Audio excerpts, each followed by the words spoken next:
You're listening to Real Talk All Sport with Nathan Blake and Dav Matheson. If you're watching on YouTube on Mr. B Productions WAL, welcome.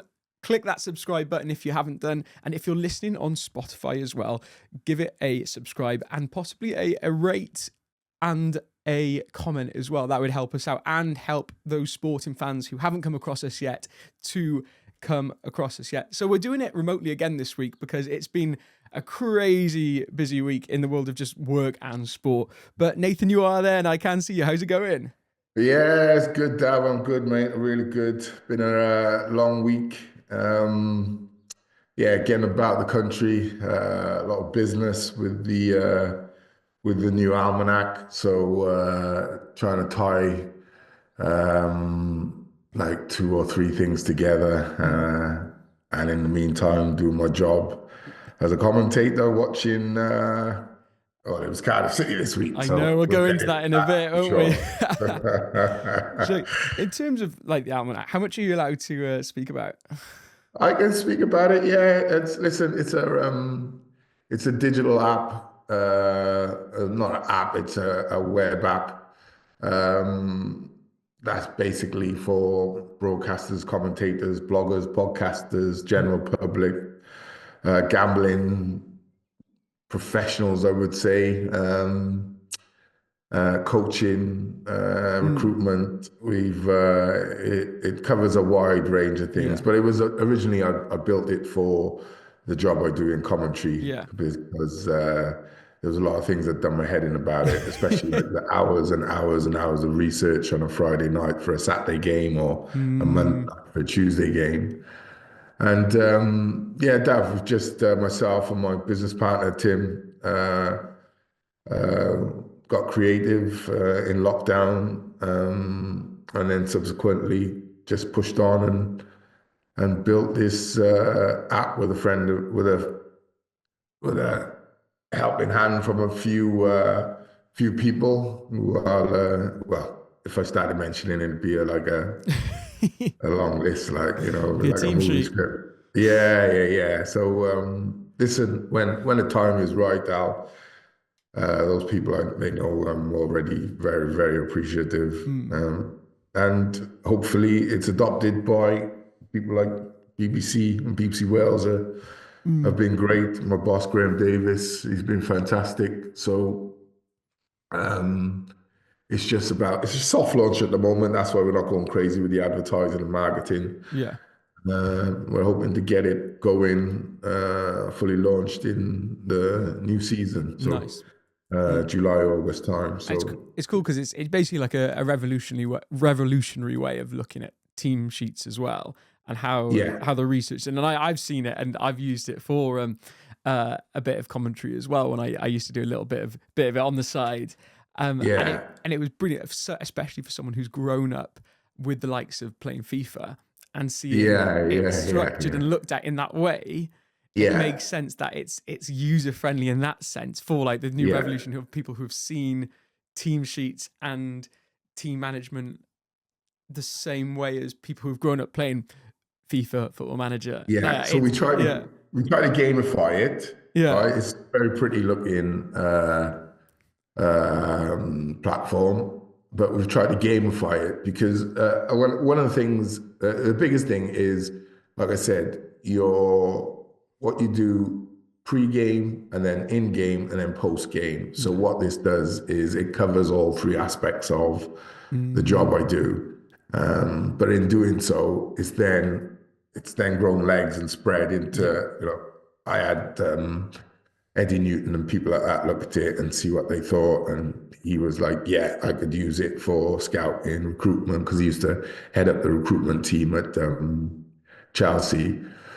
So, I had a young lad, Henry from Rangers, the other day. He had a look at it, he loved it. And, and the great thing is, it's taken like data and statistics, but like if you look at like an Opta or something like that, for instance, their data is just static. You need to go and get it, whereas this is sort of in-game interactive. That's cool. So it's live as you move in, especially the in-game and then you can record other people's games and get the timeline of what's happened there. So it's a really useful tool. We'll do a podcast dedicated to it in the next couple of weeks with myself and my business partner Tim. Yeah.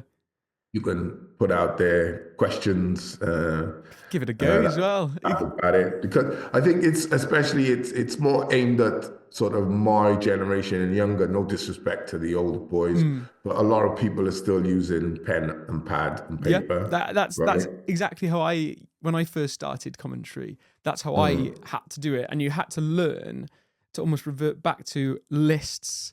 And then like lists with numbers, and then like a tiny little box where you had to cram like a paragraph worth of like information in there. And then when it comes to the game, you're there with like a sheet of paper like up there, be like, he scored 4 goals, for so and so, and grew up on a farm in Carmarthenshire.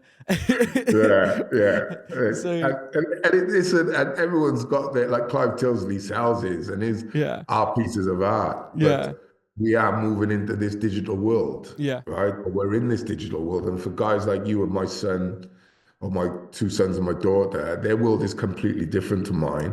But I always got like annoyed at the fact, like, so if Cardiff had played Preston 4 years ago, I couldn't go and just find out all the information I needed. I'd have to go back into my box and go into my 2019, 2020 file, pull it out, have a look through, read all the, you can write down the new, I can take that stat and I can use that bit of data and I can use that.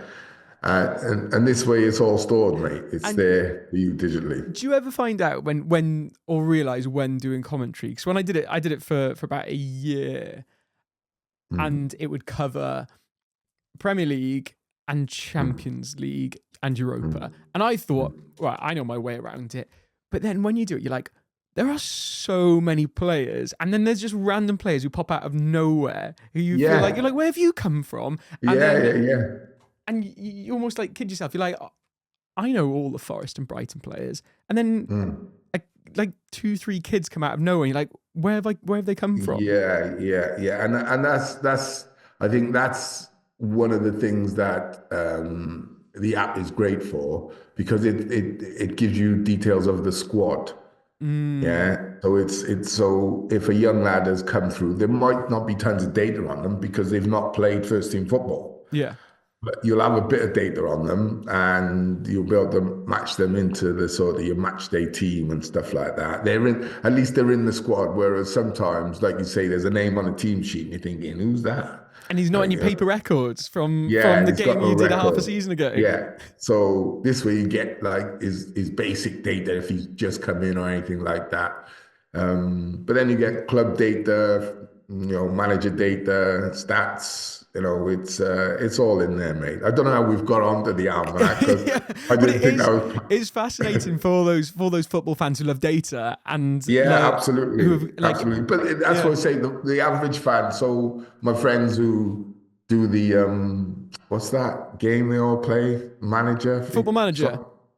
Yeah, I'm currently in 2034 with Cardiff City, and I'm trying to leave them to go to either Cheltenham or Newport, but they just won't fire their managers. And I've won the Champions League with Cardiff. They'll snap me up once they do. But fair play to you. Wishful thinking, I know, but hey, we can all dream, Dav. But it's more like I would say our industry has moved and shifted, but we are broadcasters and commentators. I'm just looking at it from that point of view, that perspective, and yet there's no one who's focused on us as a group of people right across Europe, the world. Like people are moving spreadsheets. I see the younger generation with spreadsheets, or Word documents, or a static sort of team or something like that but there's nothing interactive. So this is interactive, mate. And the biggest thing, the great thing is, if it's your job, it's tax deductible, so it doesn't cost you anything. What it costs you Yeah. what it costs you to us, you claim back, and it's sort of free of charge. So it's got a lot of perks, mate. It's Yeah. got a lot Oh, of it's perks. exciting. Yeah, We man. could make Yeah. that into a mini pod itself because it is fascinating, and I know loads of people would really find that fascinating. Yeah, well, we'll do one before, maybe before the end of the season, Yeah. or the last game of the season. Mm, Yeah. awesome. Right, should we get on some football? Yeah. So, Let's. interesting one at the moment was, so obviously we look at the Women's Nation League, and there's Wales. Yes. Wales women's had 2 games recently, one Mm. against Denmark and one against Yeah. Sweden. Do you want me to go through Yeah. the results? Yeah. Well, no, I know they lost narrowly to Denmark, Yeah, 2-1. right? And they've had 2 good results against Sweden, 2 draws. Yeah. Sweden for the group, and 2 draws against the top of the group.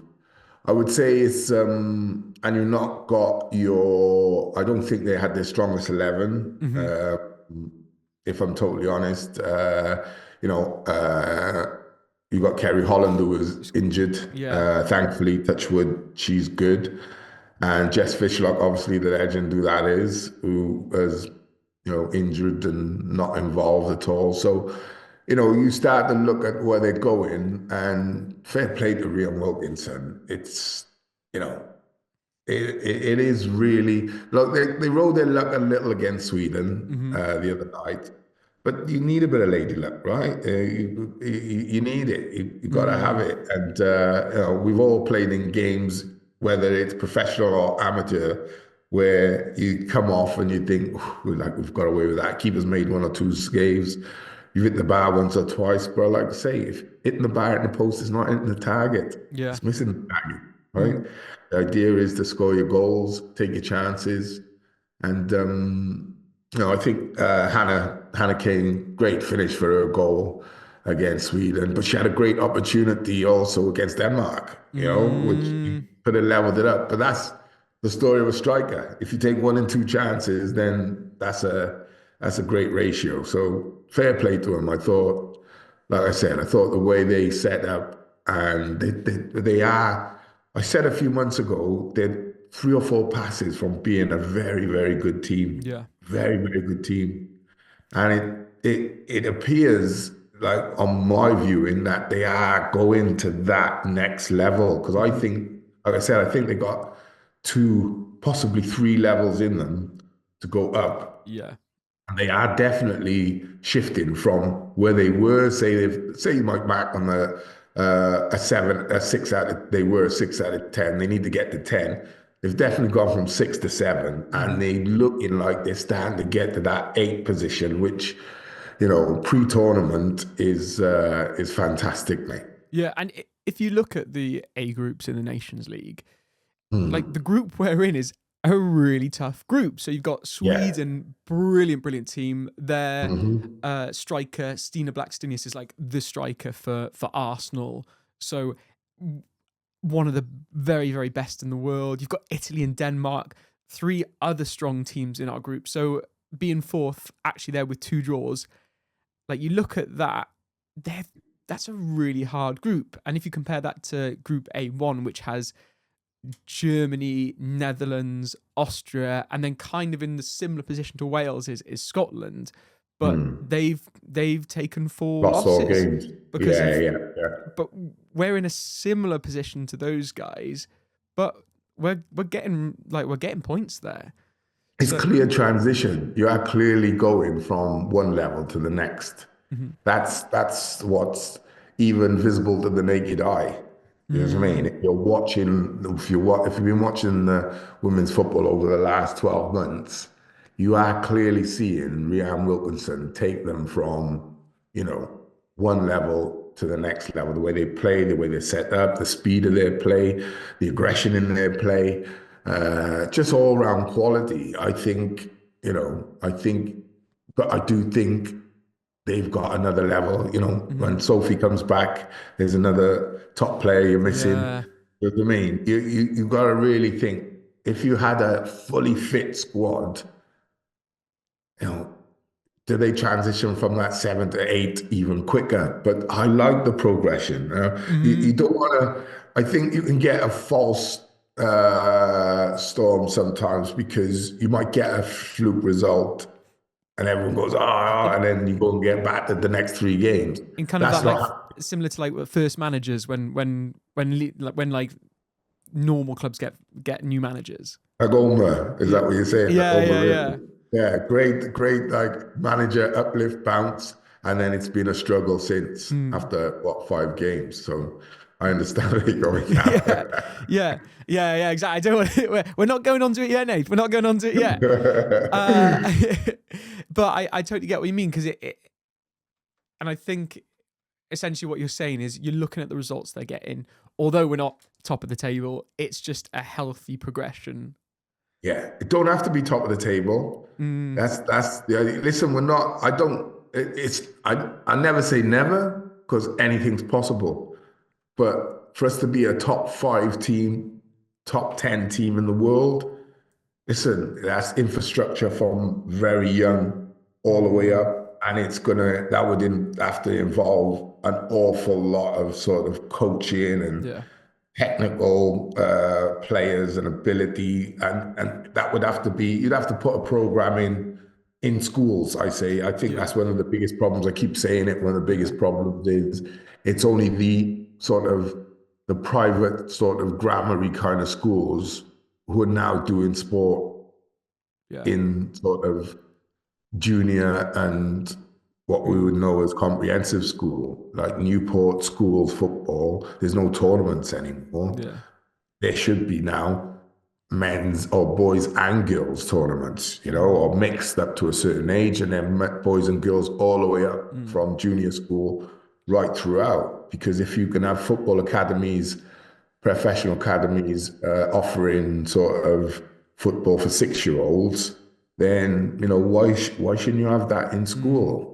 Football or sport is as important as chemistry, as important as history, as important as English. People make a career, and your country is proud of you for getting there if you get to the professional ranks. So I just think, I keep saying to people ask me all the time, and my opinion is, the curriculum really needs to improve. I think what's happened to school sports is a travesty, really, over the last 20, 30 years.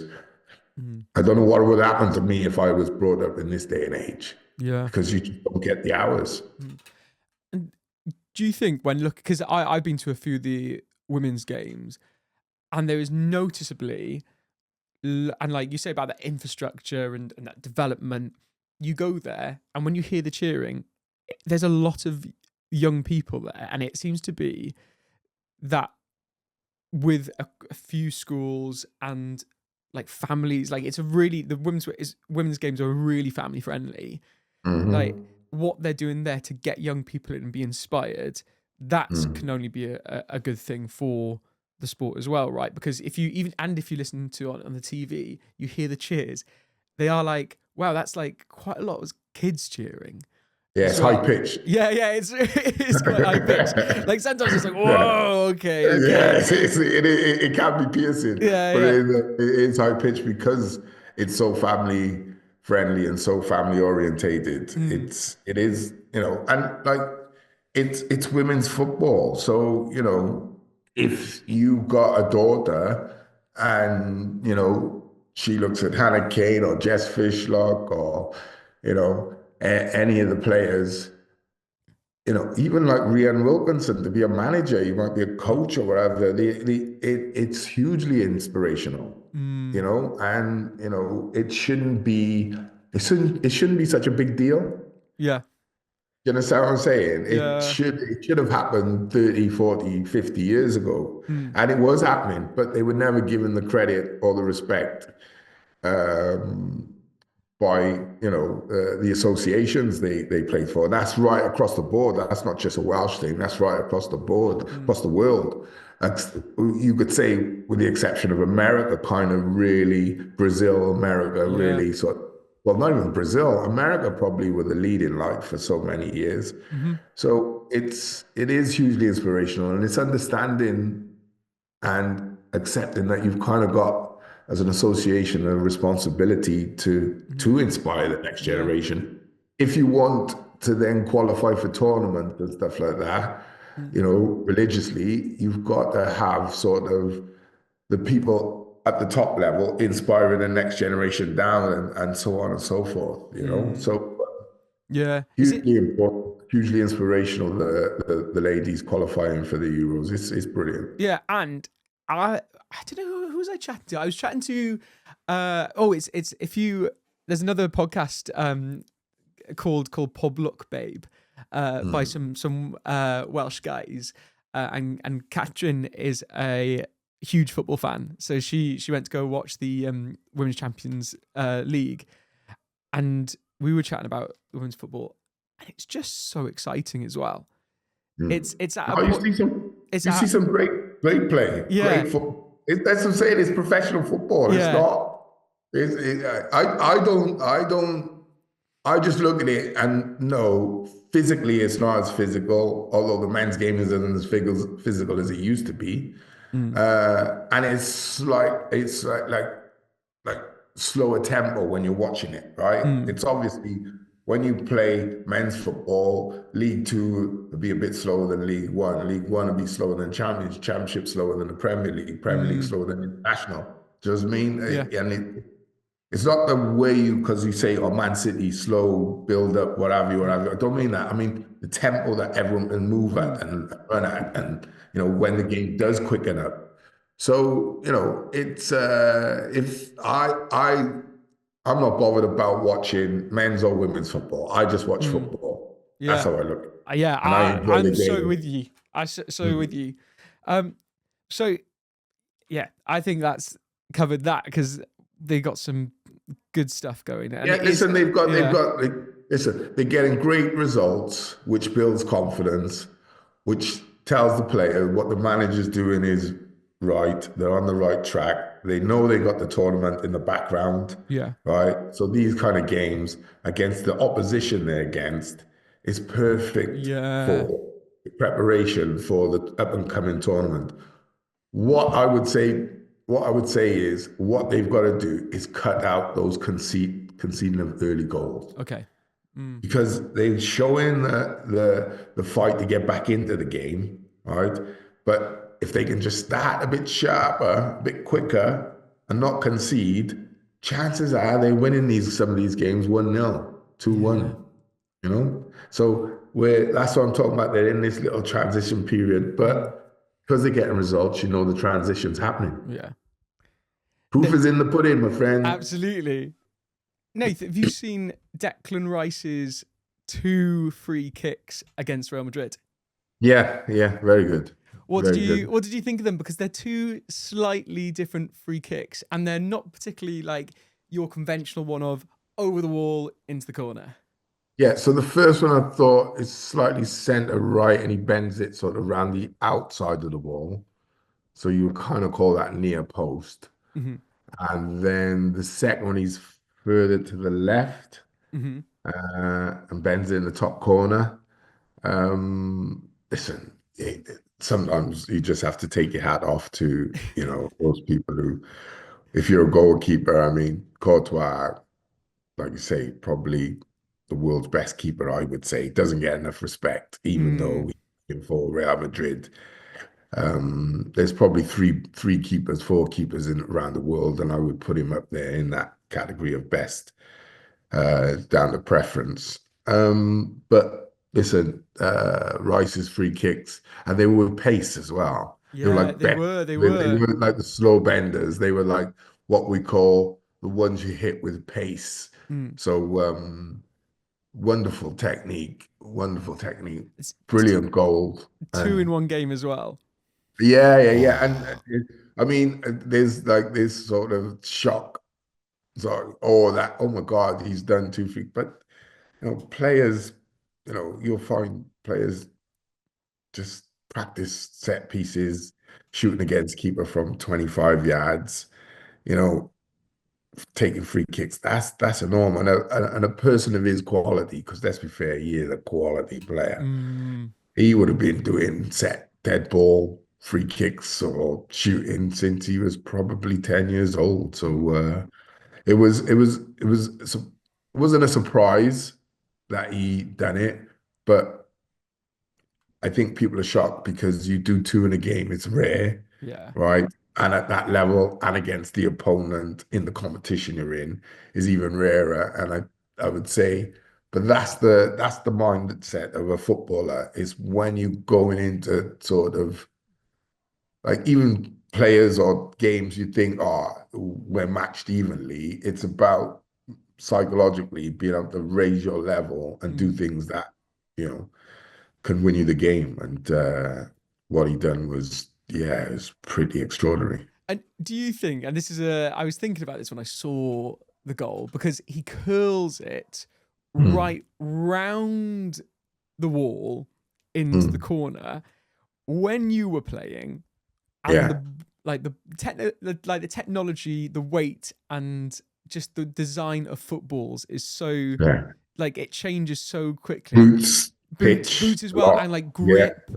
yeah, Even like the fact that people have grip socks in, they're that tight. yeah, Do you yeah. think it could have been done when you were playing with? Yeah, I scored a goal like that at Fulham. I didn't score two. I didn't score two in a granted, but I scored a free kick like that at Fulham. Just but mine was actually was I think they rolled it first and then I hit it. Mm, But yeah, you score dead balls, but you'll see it like in the 70s now where the balls were even heavier than what we played with. yeah. That's that's the beauty of the game, right? You deal with the situation as and when. Um, I don't think it's I don't think it's easier Mm, because it's technique. And like I remember training with certain footballs that we were used to, and then you chuck us a different football at international level, and you got to train with it for a day because mm, it moves different. You go to ping it, and it's going high over the bar, and you realize actually it's a bit lighter than the mitre yeah. that we use. The Adidas Tango, for instance, we used to love the Tango football, but it Nice. travels quicker, right? It bends more, it sways more. Mm, So you've got to, you might have to keep your head over it that split second longer because otherwise it'll just sail on you. So mm. yeah, I think That happens with any ball that I hit. Oh, I had one. I had one yesterday. I charged one up for a proper Scalzi, and yeah, I converted it like it was a set of rugby posts. yeah. Well, listen, set dead balls aren't easy. I think that's why we're sort of, you know, salivating about the Declan Rice goals because they're wonderful. And listen, it gives you that's football, right?